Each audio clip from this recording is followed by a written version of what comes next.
Buenos días a todos. En la última clase introdujimos el modelo de capas muy brevemente y examinamos el momento angular en los dos tipos de átomos más sencillos, los gases nobles, que tienen capa cerrada, J igual a 0, y los átomos alcalinos, que tienen un electrón fuera de capa cerrada y por tanto presentan spin un medio. En el caso de los alcalinos, este spin induce un momento magnético, que está aquí, un medio por el spin de Gs, aproximadamente 2, el factor de Landé, y el magnetón de Bohr. Los gases nobles, por tener J igual a 0, no tienen un momento magnético permanente, pero dedujimos semiclásicamente que podían tener un momento magnético inducido proporcional al campo aplicado, que era esto, una constante veces el promedio sobre la nube de electrones de la distancia al cuadrado al eje que pasa por el centro del átomo paralelo a B. ¿De acuerdo? Nos habíamos quedado ahí con los gases nobles. En el caso de los alcalinos, utilizando este momento magnético permanente, habíamos obtenido la magnetización del material y la susceptibilidad magnética por mol, que resultaba ser paramagnética, y teníamos esta cuenta. Entonces voy a terminar estos dos puntos para los gases nobles. Lo que estamos viendo es, dentro del modelo de capas, una predicción física, en este caso la magnetización, basada en la estructura atómica. Una propiedad cuántica que es el que haya un electrón o no fuera de una capa cerrada. Bueno. Y aquí ya hemos obtenido el momento inducido y lo he puesto correctamente, z cuadrado, b, rho cuadrado, 4ms cuadrado. Vale. Bueno, pues sigo con los gases nobles. Esto lo guardamos y continúo con los gases nobles. Como tenemos una capa cerrada,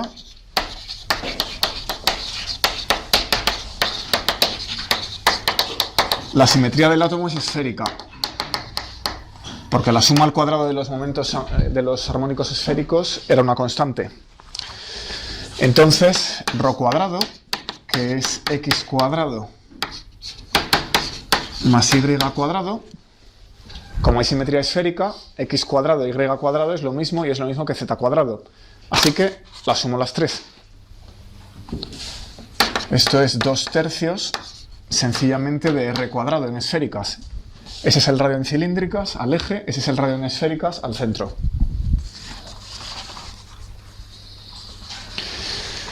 Bueno, entonces este mu inducido lo puedo reescribir igual pero con un factor 2/3.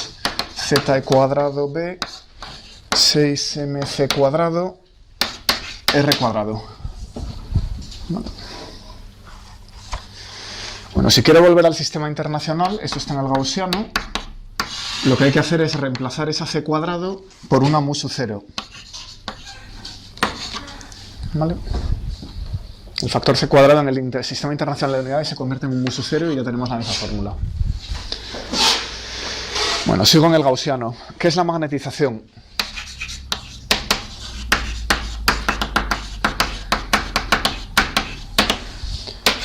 Pues si cada átomo de la muestra presenta ese momento magnético inducido, la magnetización pues será el número de ellos a la unidad de volumen. Y vemos que es lineal en B. A través del momento magnético inducido seguimos en el régimen lineal. Vale. Pues ahora puedo leer la susceptibilidad comparando. En el sistema gaussiano esa capa no tiene dimensiones, es un número puro, pues z cuadrado entre 6mf cuadrado, r cuadrado, m partido por v. Recordemos que en el gaussiano H, B, M, E, D y que me queda P, la polarización eléctrica, tienen todos igual dimensión.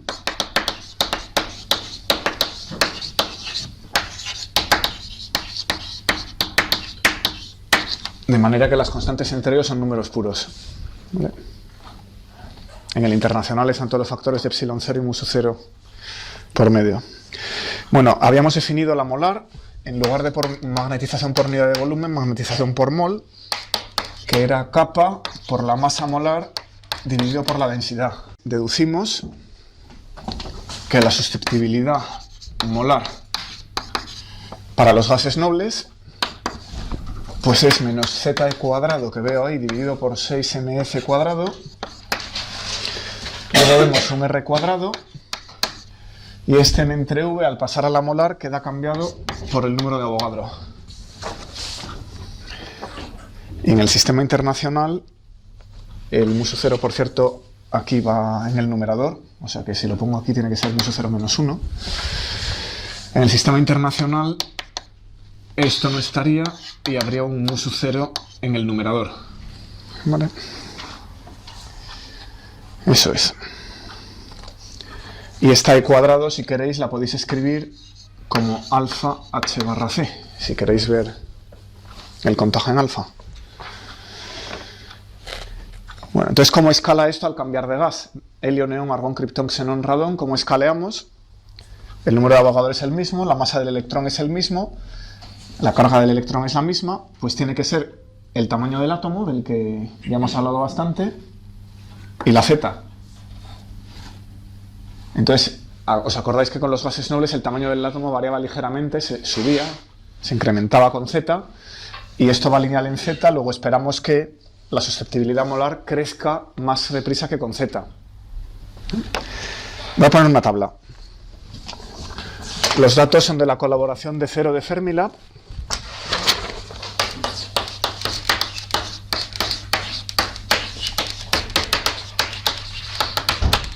Que tiene una compilación de las susceptibilidades, porque el detector de Cero era, bueno, sigue siendo, pero ya no lo usan, lo tienen parado. Es un aparato enorme y tiene metales y materiales de todo tipo, y tiene también cámaras de gas, cámaras de deriva, etc. Entonces acabaron poniendo la susceptibilidad de casi todo en ese detector. Bueno, pues helio 2, neón 10, argón 18, criptón, que es el 36. Como estoy poniendo el número abajo, es el número Z, no el número A. El número de cargas, no el número de másico. Y xenón 54, es el número del elemento. Entonces las unidades van a ser 10 elevado a menos 6. Y voy a dar las molares, con lo cual van a estar en centímetros cúbicos por mol.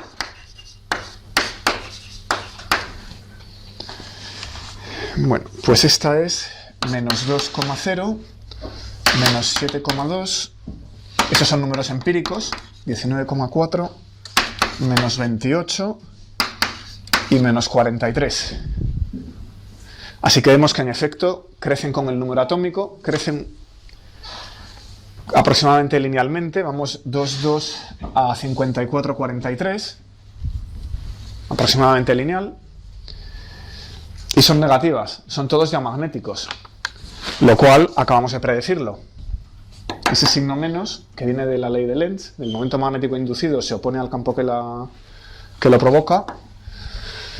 Es una predicción teórica y está de acuerdo con el experimento. Bueno, vamos a compararlo con otros. Ahora los alcalinos que tenemos en el lado izquierdo. Mismas unidades. Litio, sodio, potasio, rubidio y tengo también el cesio. Más 14,2 más 16 más 20,8 más 17 y más 29. Todos positivos. Paramagnéticos. ¿De acuerdo? Este signo positivo lo hemos predicho correctamente. Bueno, pues esto más o menos ha funcionado. Las predicciones numéricamente no son muy detalladas, pero es que no hemos usado nada de la estructura atómica en realidad más que el spin. Entonces habría que entrar aquí a ver qué es este R cuadrado, hacer quizá un cálculo cuántico y aquí no hemos usado nada más que el spin. Entonces, bueno, bastante que hemos acertado con el signo y si queréis intentar sacar el orden de magnitud tampoco sale muy lejos. Ya que estamos con esto voy a poner otras sustancias por comparación. No ferromagnéticas. Estroncio más 92, uranio más 409. Estos son metales. Ahora un gas, la molécula de nitrógeno, que es diamagnética, menos 12. La molécula de CO2, menos 21. Y la molécula de oxígeno, más 3, 4, 4, 9. Hay gran variabilidad. Normalmente las diamagnéticas son algo más pequeñas que las paramagnéticas, son inducidos. El ferromagnetismo no tiene nada que ver con esto. El ferromagnetismo se parece más a la historia del ortohelio. Se debe a la integral de Cange. Es un fenómeno coulombiano. Esto sí es un fenómeno de spin, el diamagnetismo y el paramagnetismo. Bueno. Vamos a continuar con el llenado de capas. Supongo que esto lo habréis visto en química, pero por si acaso os la cuento.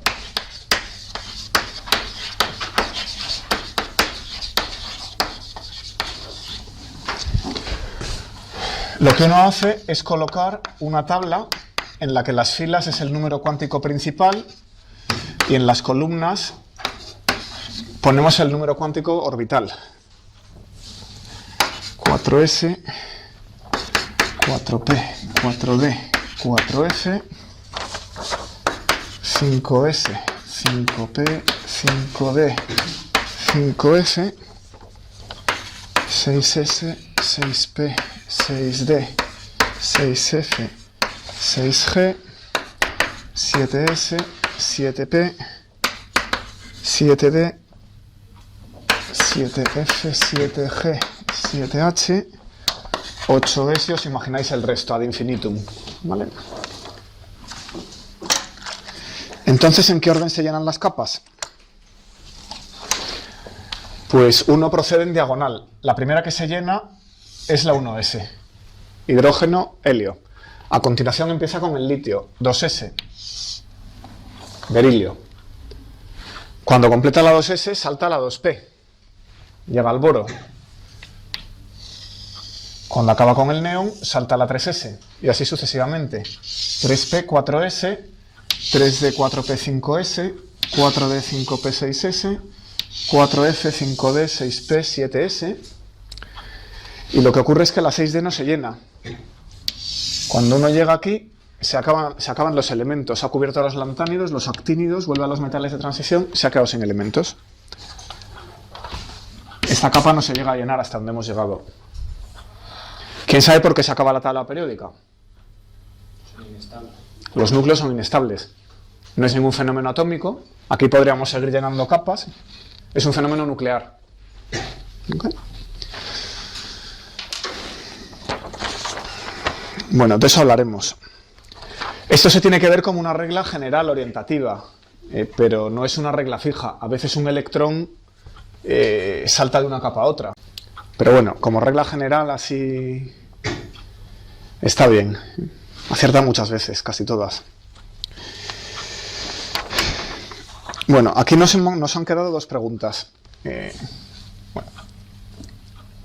Aparte, el hecho de que el 3D se llene después que el 4s, cuando la energía, acordaos, en el átomo hidrogenoideo va por filas, todos estos tienen más energía que todos estos, y sin embargo los estoy llenando en diagonal, no por filas.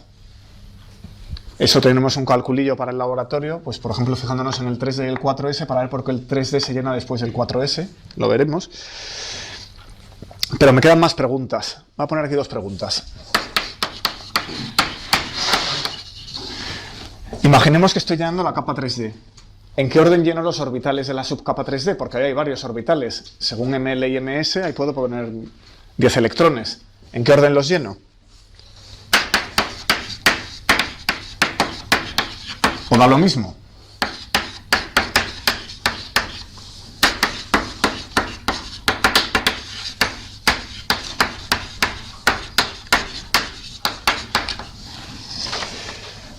Y la siguiente pregunta, ¿cuál es el momento angular total de una subcapa?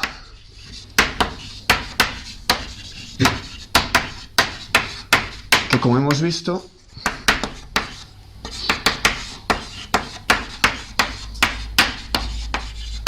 se refleja en propiedades físicas, por ejemplo, la respuesta magnética del elemento. Si tiene un electrón, ya sé que J es un medio en los de onda S y tendré que combinar el un medio con la L en las demás, pero no parece muy difícil. ¿Pero qué pasa si hay 3 o 4 electrones? ¿Cómo se hace? Bueno, pues las dos preguntas están relacionadas, porque tienen que ver con ML y MS. Bueno, si el potencial fuera completamente central,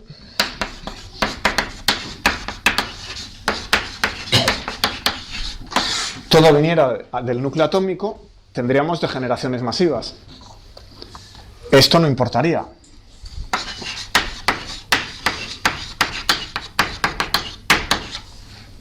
Así que el orden en que las llenara daría exactamente igual. Las respuestas a sus preguntas no pueden ir del potencial central. Tendrá que venir de las correcciones. ¿Vale?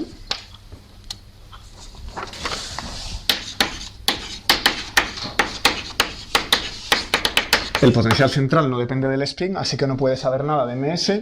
Y el potencial central sí puede distinguir L. Bueno, si es el coulombiano o si es el oscilador armónico, la combinación que entra es en R más L, pero en casos en los que no haya degeneración, pues puede distinguir las L's, pero no puede distinguir las ML's. ¿Por qué distingue las L's? Porque la barrera centrífuga expulsa las L's más lejos y entonces la energía es distinta, ¿no? El potencial es distinto. Aunque sea central, si el electrón está más lejos por la barrera centrífuga, pues tiene otra energía. Pero sin embargo, una vez que hemos contado eso, ML es una orientación arbitraria de la órbita en el espacio. Entonces el potencial central de eso no sabe nada. Bueno, pues ¿qué correcciones nos pueden levantar la degeneración entre ML y MS y respondernos estas preguntas? Vamos a ver primero la corrección más importante para los átomos ligeros.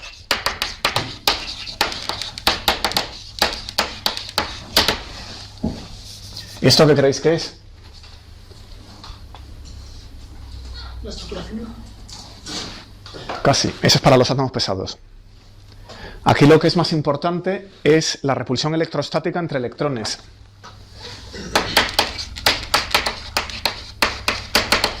La interacción residual electrón-electrón. Vamos a escribir el potencial, entre comillas, exacto, entre comillas porque es no relativista y este sería menos ZE cuadrado entre 4 pi epsilon 0 en el internacional, suma i igual 1 hasta z, 1 entre r sub i, más e cuadrado entre 4 pi epsilon 0, suma i menor que j desde 1 hasta z, 1 entre ri menos rj.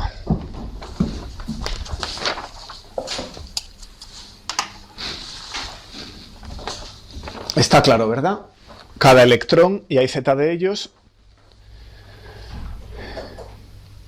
Aquí está, esa z es el número de electrones. Se ve atraído por un potencial 1 partido por r a un núcleo de carga z. Y además, cada electrón ve una fuerza repulsiva, fijaos la diferencia de signo, a cada uno de los demás, que va como 1 entre r menos rj. Así que si queremos dibujarlo, este término va hasta cada uno de los electrones desde el centro del átomo y este otro término depende de las distancias entre los electrones. Este es negativo y este es positivo. ¿Vale? Está claro, ¿no? Bueno, pues lo primero que se me ocurriría a mí es decir, claro, no, aquí hay una z. Ese término es mi potencial central, que es mucho mayor, y esto otro lo voy a tratar como una perturbación. Lo que pasa que esta suma incluye z por z menos 1 partido por dos términos. Entonces, aunque cada término sea z veces más pequeño que este otro, hay muchos. ¿Vale? O sea que no podemos tomarlo de la derecha como una perturbación. Lo que hay que hacer es sacarle un valor promedio que se puede expresar como un potencial central y lo que queda es la interacción residual. ¿Vale? O sea que lo que se hace es definir un potencial central que sea el que proviene del núcleo, ct cuadrado entre 4pi epsilon 0 suma de 1 entre rei, escrito lo mismo, más e cuadrado entre 4pi epsilon 0, y ahora un valor promedio, j distinto de i hasta z, j mayor que i, hemos dicho, 1 entre rei menos rj, promedio. Y lo que hacemos aquí es tomar un promedio angular. Promediamos sobre todas las variables angulares, de manera que lo que quede solo pueda depender del radio. ¿Vale?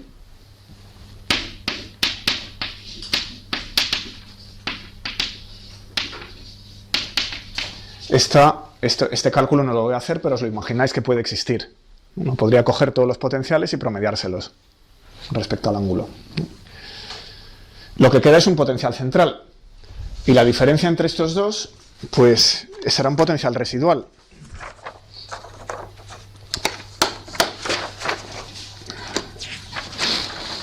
Así que este potencial será el potencial central más un potencial residual. ¿Y qué es este potencial residual? Pues la diferencia e cuadrado entre 4pi epsilon 0, abro paréntesis, suma de i mayor que j, 1 entre rei menos rj, menos el promedio. Vale. Sin más misterio. Y esto es lo que se puede tomar como una perturbación.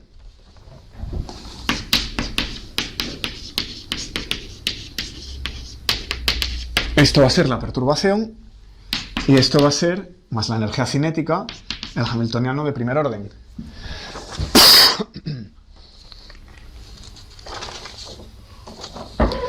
Bueno, entonces como ese potencial ya no es 1 partido por R, sino que debido a ese promedio va a depender de R de una manera complicada, pues no tenemos la degeneración accidental del átomo de hidrógeno, así que las energías dependerán de él. Pero en lo que toca al potencial central no van a depender de ML ni de MS. Entonces ahora vamos a examinar el potencial residual, cualitativamente, a ver en los átomos ligeros si podemos responder esto.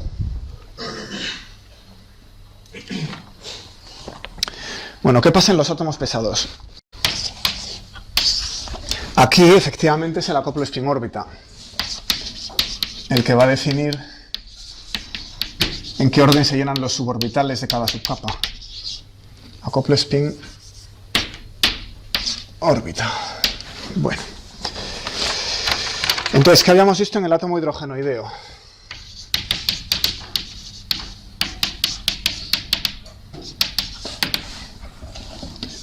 Pues el potencial spin-órbita es z alfa h barra entre 2mc cuadrado, 2m cuadrado c, 1 entre r cubo, L por S.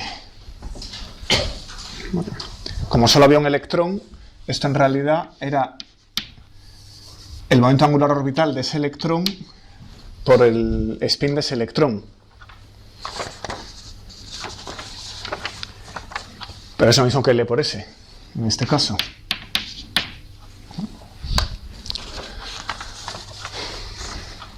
Dejadme escribirlo de otra manera. Me voy a dar cuenta que aquí está el potencial 1 partido por R.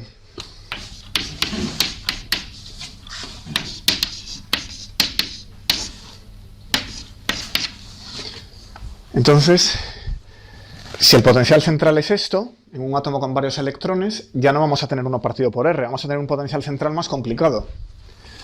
Aquí lo que va a tener que salir es el potencial un poquito más complicado. Bueno, ¿de dónde viene esta cantidad? Otra manera de verlo es darse cuenta que el potencial spin-órbita era un momento magnético por un campo magnético interno. Y el campo magnético lo podéis expresar, eso es una propiedad de la electrodinámica relativista, como menos v entre c cuadrado, y lo único que me dejaría, es decir, combinando estas dos cosas, podría sacar esta cuenta, excepto el factor 1/2 de la precesión de Thomas,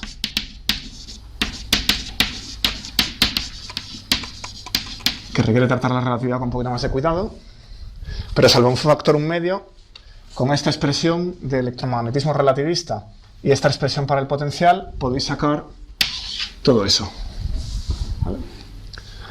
O sea que otra manera de escribir este potencial es esta. C cuadrado, 1 entre R, derivada de V respecto de R, S por L. ¿Vale? Seguimos en un átomo hidrogenoideo.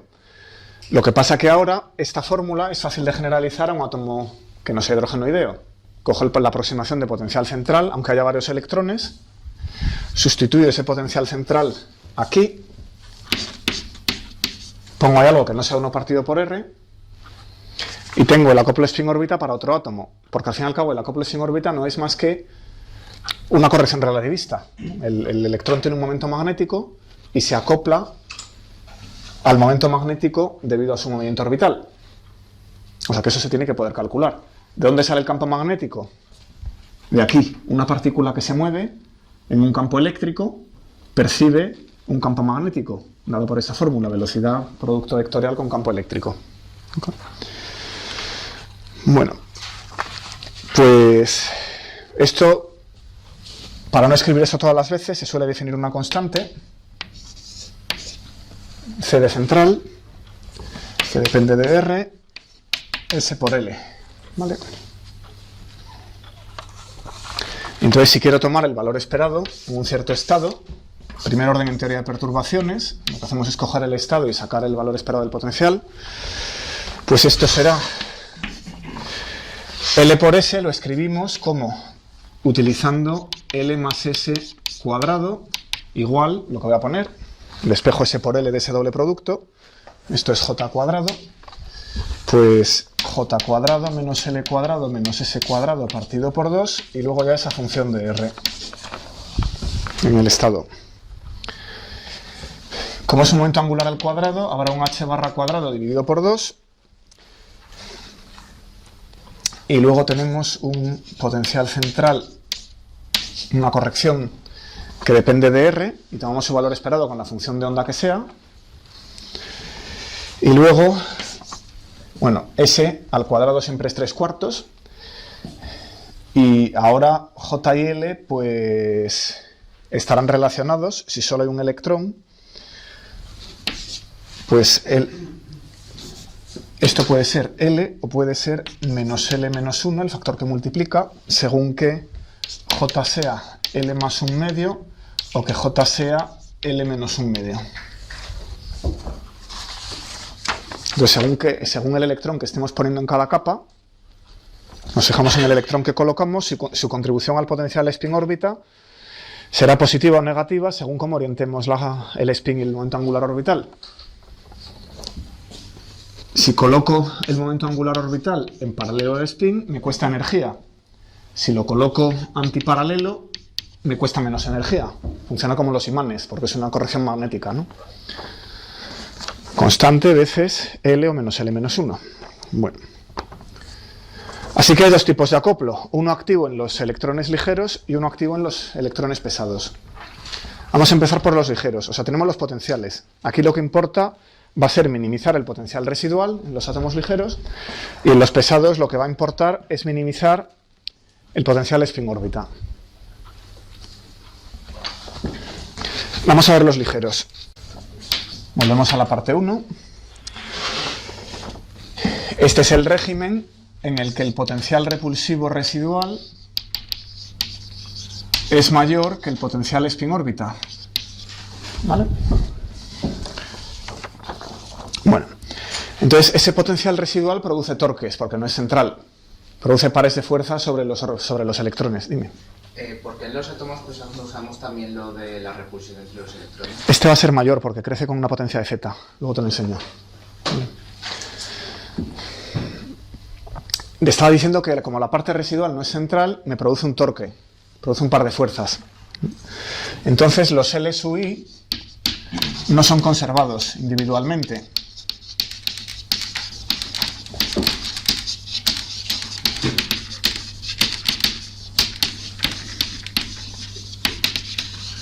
Porque ese potencial no es central.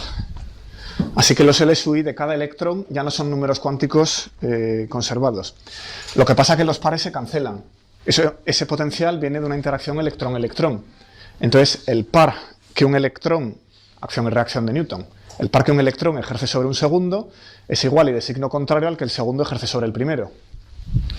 Con lo cual, los pares se conservan entre sí. Entonces, cuando sume todos los momentos angulares, el L total se conserva, porque el par total es 0. ¿Vale? Así que L sí es un buen número cuántico.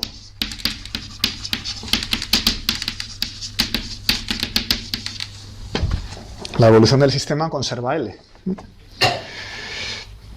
Bueno, además, esos pares de fuerzas no dependen de los spines. Así que los números cuánticos de spin, y en particular la suma de todos ellos, también es un buen número cuántico. Y al final construyo J como L más S. Y luego las ML son las sumas de las ML SUI y la MS total es la suma de todas las MS SUI y MJ pues es ML total más MS. Eso es como se organizan los momentos angulares en el acoplo LS. Eso es sencillamente utilizar la cancelación de los pares de fuerza entre pares de electrones. ¿Vale? Cada L SUI no se conserva, pero la L total sí. El S total se conserva desde luego y la J también, claro. La J siempre. Bueno, pues ¿cómo denotamos los estados totales del átomo?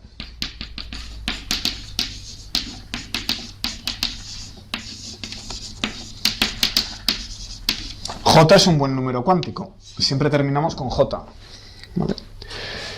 En este caso del acoplo LS, el momento angular orbital total también es un número cuántico. Así que denotamos los estados con L y J. Y el spin total también es un buen número cuántico. Y por convención no se pone S, sino que se pone 2S más 1.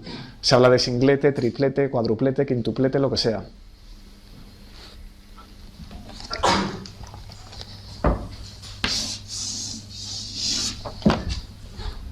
Esto es en lo que respecta a la interacción residual. Ahora sobre ella podemos además añadir la corrección spin-órbita. Si añadimos la corrección spin-órbita, eso nos va acoplando las L SUI con las S SUI. Y ya no se conserven separadamente. Con lo cual nos levanta un poquito la degeneración. ¿Vale? Si añadimos la siguiente corrección,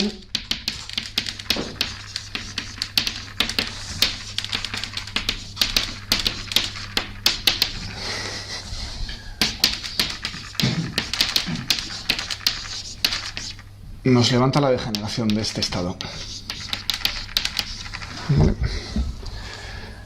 Porque si no hay corrección spin-órbita, todos los J van a tener igual energía. Porque como la energía no va a depender de L mayúscula ni de S mayúscula, los puedo combinar de varias maneras, pero la energía no puede depender de cómo los combine, porque no depende ni de L ni de S, con lo cual la energía no depende de J. Sin embargo, si introduzco la interacción spin-órbita, me va a depender de J un poquito. De MJ no, varias bajo rotaciones, pero de J me va a depender un poquito, con lo cual una de estas combinaciones va a tener más energía que otra. Vamos a hacer un ejemplo.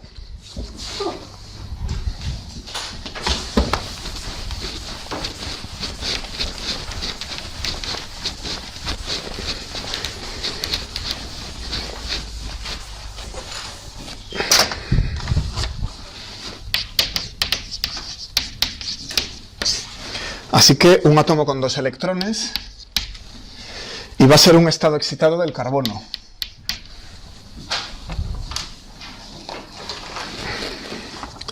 Voy a poner un electrón en L1 igual a 1 y S1 igual a 1 medio. Y voy a poner el otro electrón en L2 igual a 2, S2 igual a 1 medio. Acordaos dónde está el carbono. Es el elemento 6. ¿Verdad? Entonces tenemos las capas 1s2 y 2s2 llenas. Y ahora he dejado un electrón en la siguiente capa, que sería la 2p, y he ascendido un electrón a la 2D, ¿verdad? Por tanto es un estado excitado. La configuración normal del carbono sería un S2, 2S2, 2P2, con los dos electrones lo más abajo posible. ¿Por qué he cogido este estado excitado? Para que los electrones no estén en la misma subcapa y no me tenga que preocupar de simetrizar la función de onda. Son electrones que se dice inequivalentes.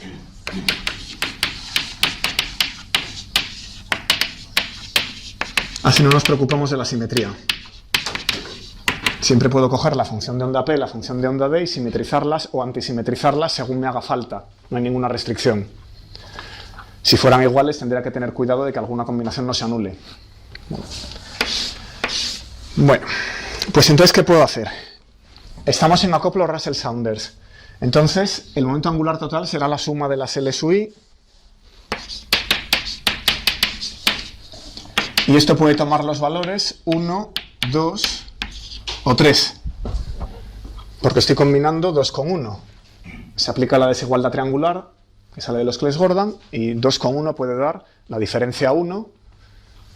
Esto de aquí es L1 menos L2 en valor absoluto, y esto de aquí es L1 más L2. No hace falta el valor absoluto porque es positivo.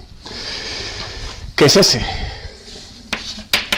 Pues esto es S1 más S2, que puede ser 0 o 1, 2 espines un medio. Bueno, entonces, ¿qué posibilidades tenemos? Vamos a empezar por los singletes. S es 0, 2S más 1 es 1. Esos son los estados singlete. Y puedo tener onda P, onda D, onda F. Onda P, onda D, onda F. Y finalmente me falta la J. Como S es 0, la J coincide con la L. Así que 1, 2 y 3. Esas son las tres posibilidades. Y si no hubiera corrección spin-órbita, si solo tuviéramos en cuenta la interacción residual electrón-electrón, ¿estarían degeneradas? No. Esas no estarían degeneradas porque tienen L distinto. Pero ahora sí voy a poner algunas que van a estar degeneradas. ¿Qué pasa si S es 1? Entonces tengo estados tripletes. Si pongo 1 de momento angular orbital, esto es 3P, 0, 1 o 2. Ahí hay 3. Esas sí están degeneradas, porque tienen J distinto, pero L y S iguales. Hace falta la corrección spin-órbita para levantar la degeneración. Y aquí 3D, 1, 2, 3, si pongo L igual a 2, y si pongo L igual a 3, pues tengo triplete F, 3 menos 1 es 2, y 3 más 1 es 4, luego puedo llegar hasta 4. 2, 3, 4. Bueno, pues esos son los posibles estados de esta configuración del carbono. ¿Cuál es la de menor energía?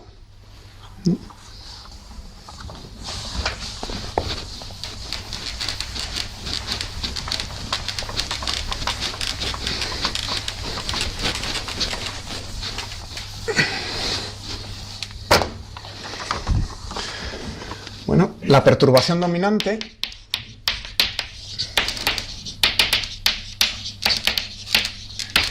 es la repulsión electrostática, hemos dicho.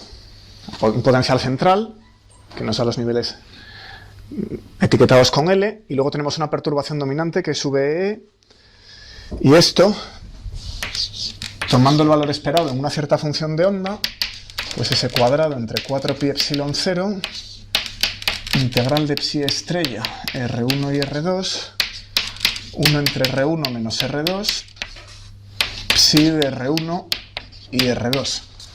Los electrones que están en capa cerrada, los electrones 1s2 y 2s2, no los tengo en cuenta. Porque como esto tiene simetría esférica y esto tiene simetría esférica, hemos dicho que las capas cerradas ya tienen su simetría esférica perfecta, pues al sacar el promedio angular no hemos hecho nada. Integramos y dividimos por 4pi. Entonces, estos no contribuyen a la interacción residual. Toda la interacción ya está en el potencial central sobre los demás electrones. Sin embargo, estos dos que están en funciones de onda con momento angular orbital que no tiene simetría esférica, sí contribuyen a la interacción residual. Eso es esto. Pongo aquí el primer electrón, aquí el segundo, esto no especifico lo que es, ahí va la función de onda del nivel 2P y la función de onda, aquí me hace falta un 3, ¿verdad? No había dicho nada, del nivel 3D. podría integrar eso y quitar el momento angular, quitar el promedio angular, ¿vale?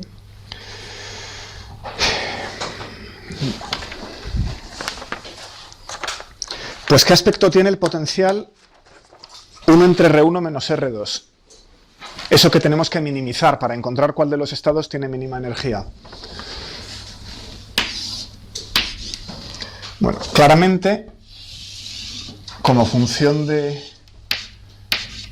la variable radial correspondiente, el potencial tiene esa pinta.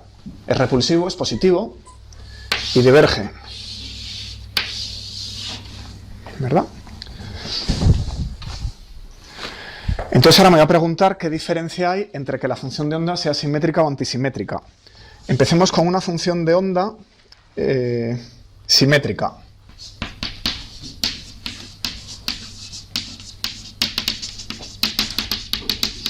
Y pongamos aquí una función de onda antisimétrica. Bueno, la función de onda antisimétrica tiene que tener un cero. Cuando los dos electrones se tocan, si la función de onda espacial es antisimétrica y la función de onda es cero, ¿no? Porque tiene que cambiar de signo. Tendrá esta pinta.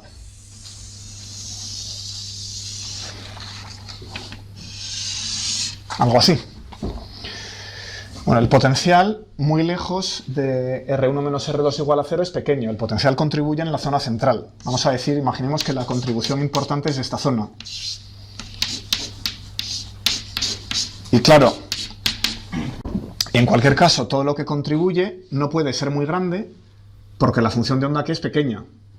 Aunque aquí tuviéramos una conspiración de signos entre las dos psies, no puede contribuir mucho. La función de onda es pequeña, tiene que pasar por 0.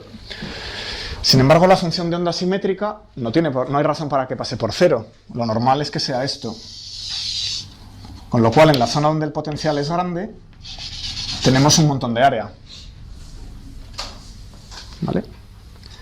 Así que esperamos que esto vea más de la repulsión que aquello. La función de onda simétrica ve una parte mayor de la repulsión. Pero sabemos que la función de onda total tiene que ser antisimétrica. Entonces, una vez que hemos elegido la simetría de la parte orbital, eso nos obliga a elegir la simetría de la de spin.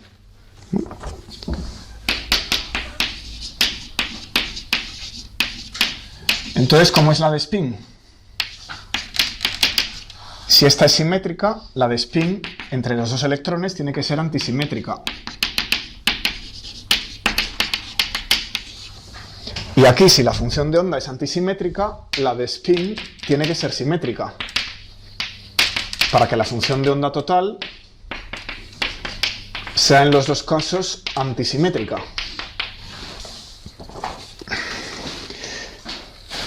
Así que, ¿cómo minimizo la energía?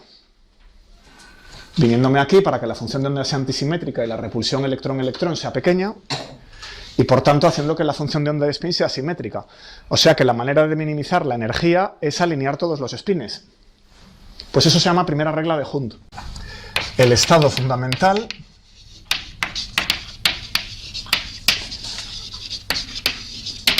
tiene el mayor S posible. El mayor S posible aquí es este triplete. Luego, la primera regla de Hund, la minimización de la repulsión electrostática entre los electrones, nos dice que estos estados van a tener menor energía que estos. ¿Vale? En el caso del carbono, seguimos con este ejemplo, voy a poner aquí los estados que hay.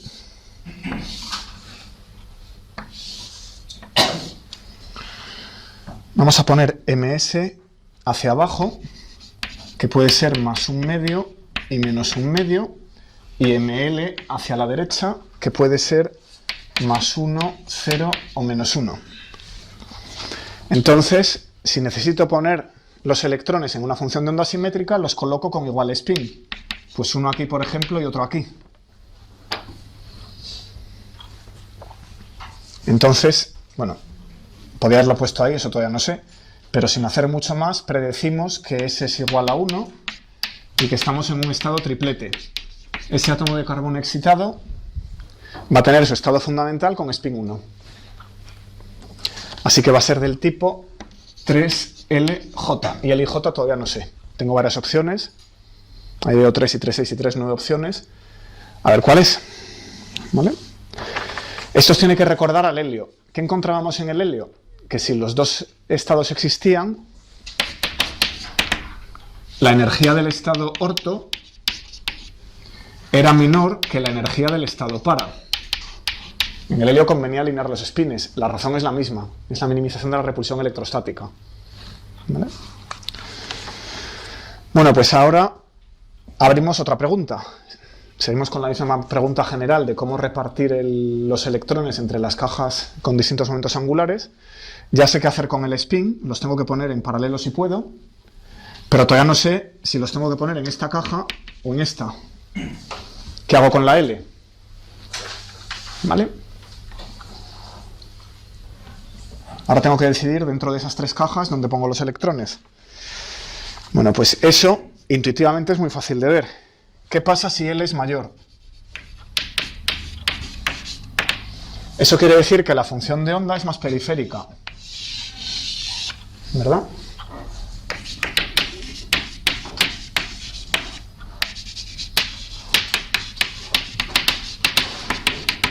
Intuitivamente, eso quiere decir que los electrones van a estar más lejos. Aquí tengo los electrones relativamente cerca, aquí los tengo bastante lejos, en promedio.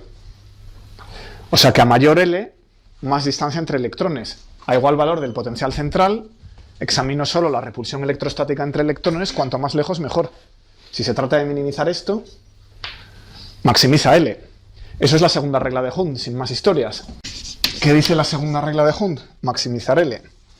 Dentro de haber satisfecho la primera, para ese estado de ese máximo,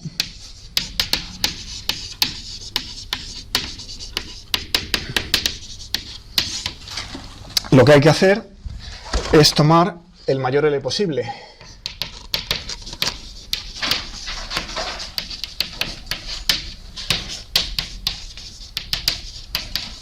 Está claro, ¿no?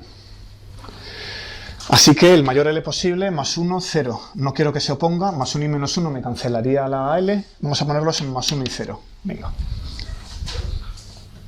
Así que L va a ser, de las opciones que tengo, pues 1. Entonces, bueno, eso en este caso con dos electrones en la misma capa. Aquí es un pelín más complicado porque los tengo uno en una capa P y otro en una subcapa D, con lo cual tengo que elegir entre 1, 2 y 3. Voy a elegir el 3. ¿Vale? Esta caja que he puesto aquí es más sencilla porque los dos electrones están en la capa P. Se corresponde al átomo fundamental del carbono, no al estado excitado. Si me vengo a este otro, tengo que elegir el máximo L, 3, con el máximo spin. Así que estamos aquí. Las dos primeras reglas de Hund me indican que tengo que tomar el 3F y podrá ser J igual a 2, J igual a 3 o J igual a 4. ¿Vale?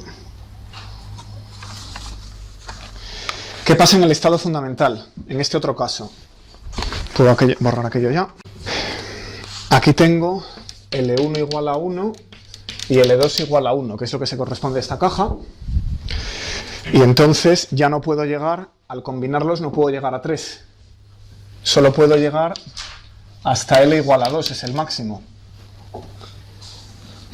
O sea que predecimos que en el estado excitado del carbono, con un electrón en una subcapa D, tenemos L igual a 3, un triplete F, y en el estado fundamental parecería que tenemos L igual a 2, por tanto un triplete D. Y aquí nos equivocamos, porque ahora los electrones son equivalentes. Ya están en la misma capa, hay que tener cuidado con la simetría de la función de onda.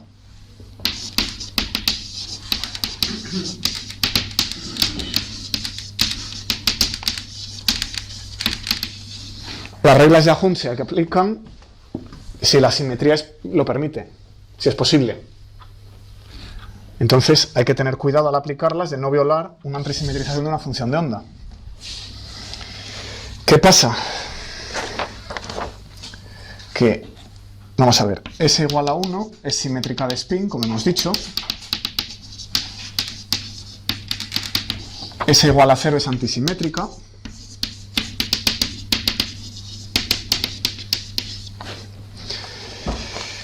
Entonces, esto nos permite construir una función de onda antisimétrica orbital. ¿Vale? Entonces, vamos a poner las espaciales. Vamos a poner la 2, 2, por ejemplo. Si es cierto que fuera a coger L igual a 2, pues aquí cogería una función de onda donde habría una parte radial y luego dos armónicos esféricos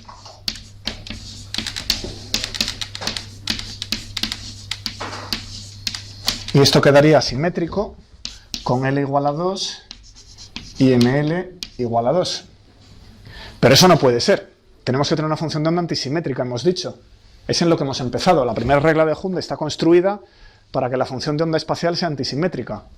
Si voy y cojo a la orbital también simétrica, pues hecho un poco como unas tortas.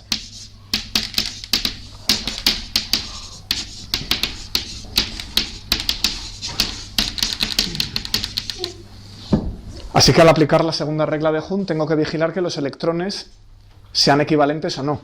Y si son equivalentes, no puedo tomar el máximo L. Tengo que tomar el máximo L tal que la función de onda espacial sea antisimétrica. Así que vamos a añadirle aquí una coletilla con L, con la función de onda antisimétrica. ¿Vale?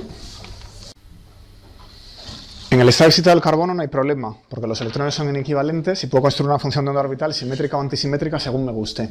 En el estado fundamental, como los dos están en la capa 2p, si intento construir explícitamente la función de onda, los pongo así, pues la función de onda es simétrica.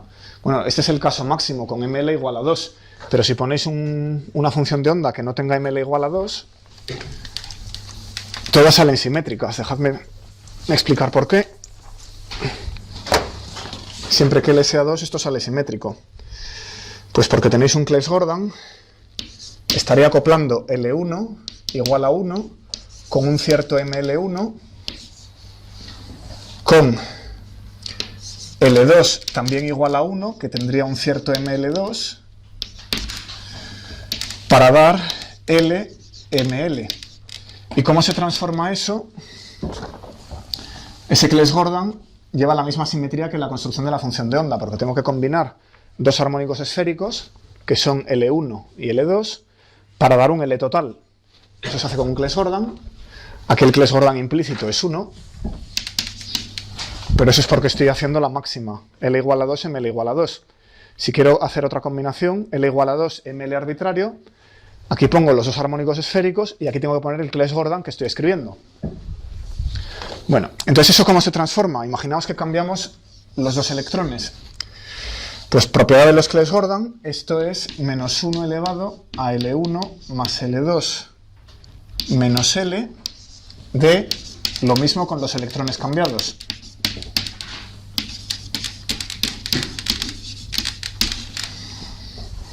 ¿Vale? Bueno, en el caso del carbono, en el estado fundamental, L1 y L2 son 1. O sea que esto no contribuye. 1 más 1 en el carbono es 2, menos 1 al cuadrado es 1, así que eso fuera. Solo contribuye la L.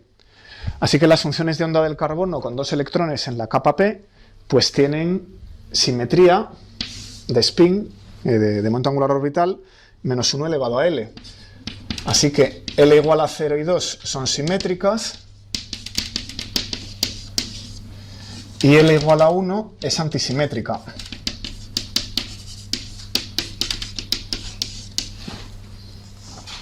¿Vale? Así que ¿cuál es el estado fundamental del carbono?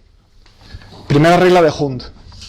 Máximo spin, 1 medio más 1 medio, 1, triplete. Ponemos un triplete. Segunda regla de Hund. Quiero que los electrones estén lo más lejos posible, mayor L posible, pero con función de onda antisimétrica. Eso me fuerza a coger la función de onda orbital con L igual a 1. Así que P, 3P. Y si estoy combinando 1 y 1, eso puede dar 0, 1 o 2. Y entre esos tres todavía no sé elegir.